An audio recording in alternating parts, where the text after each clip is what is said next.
مولانا محمد جلال الدین رومی کا نام محمد اور لقب جلال الدین تھا۔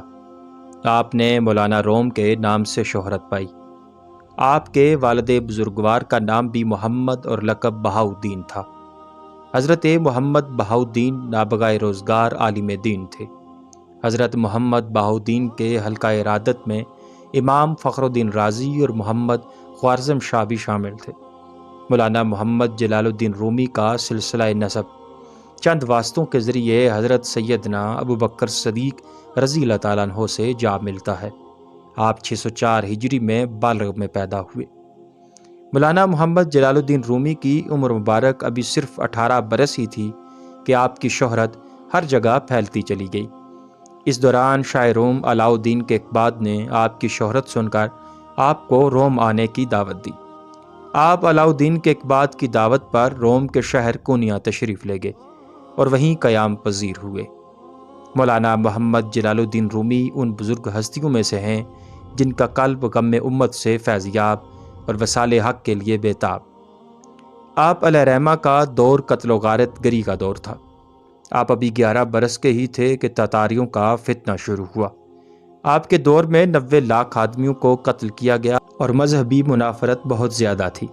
اس دور میں حضرت شیخ شہاب الدین سہروردی، حضرت خواجہ فرید الدین اطار، حضرت شیخ محی الدین عربی اور حضرت بو علی قلندر جیسے نابغہ روزگار اولیاء پیدا ہوئے۔ مولانا محمد جلال الدین رومی کی شادی 18 برس کی عمر میں گوہر خاتون سے ہوئی۔ گوہر خاتون سمرقند کے ایک با اثر شخص کی بیٹی تھیں۔ ان سے آپ کے 2 بیٹے پیدا ہوئے۔ مولانا محمد جلال الدین رومی کی خدمت میں بے شمار علماء دین اور طلباء حاضر ہوتے اور آپ سے علمی مسائل دریافت فرماتے تھے۔ آپ نے کونیا میں ایک جامع مسجد کی بنیاد رکھی۔ آپ کو روحانی تعلق حضرت سید برہان الدین سے حاصل تھا۔ آپ جب تقریر شروع کرتے تو ہزاروں لوگوں کا مجمع جمع ہو جاتا تھا۔ لوگ آپ کی تقاریر کو تحریر کرتے اور اس کی کتابت کرواتے۔ مولانا محمد جلال الدین رومی کا بڑا علمی کارنامہ مثنوی مولانا روم کی تالیف ہے۔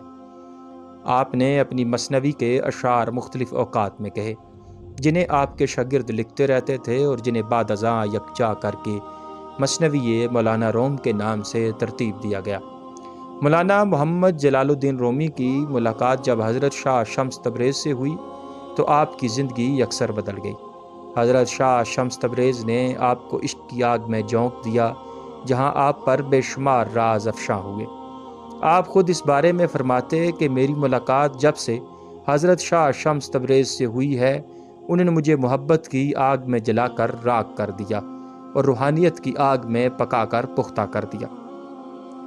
حضرت شاہ شمس تبریز کے وصال کے بعد مولانا محمد جلال الدین رومی کی طبیعت بھی ناساز رہنا شروع ہو گئی۔ آپ ہمہ وقت حضرت شاہ شمس تبریز کو یاد کرتے رہتے اور انہی کی باتیں کرتے رہتے تھے۔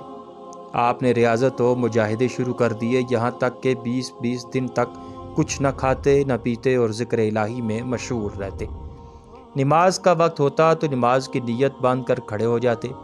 اکثر و بیشتر قیام اتنا طویل ہوتا کہ وقت گزرنے کا پتہ ہی نہ چلتا۔ کئی مرتبہ ایسا ہوا کہ عشاء کی نماز کی نیت باندھ کر کھڑے ہوئے اور قیام میں فجر کا وقت ہو گیا۔ روایات میں آتا ہے کہ ایک مرتبہ سردیوں کے موسم میں حضرت شاہ شمس تبریز کا ذکر کرتے ہوئے اس قدر روئے کہ چہرے پر آنسو برف کی مانند جم گئے۔ 672 ہجری میں شہر کونیا میں شدید زلزلہ آیا۔ لوگوں نے آپ سے دعا کے لیے کہا تو آپ نے فرمایا کہ زمین اس وقت بھوکی ہے اور تر لقمہ ہی اس کی بھوک کو مٹا سکتا ہے۔ زمین کی عنقریب تر لقمہ ملنے والا ہے۔ آپ کے اس قول کے کچھ دنوں بعد ہی آپ کی طبیعت شدید خراب ہو گئی۔ طبیب آپ کا مرض سمجھنے سے قاصر تھے۔ مولانا محمد جلال الدین رومی نے 672 ہجری کو اس جان فانی سے کوچ فرمایا۔ آپ کو کونیا میں ہی مدفون کیا گیا۔ آپ کے تلمذہ میں حضرت بو علی قلندر پانی پتی کا نام نمایاں ہے، جن کا شمار بر صغیر پاک و ہند کے نامور اولیاء میں ہوتا ہے۔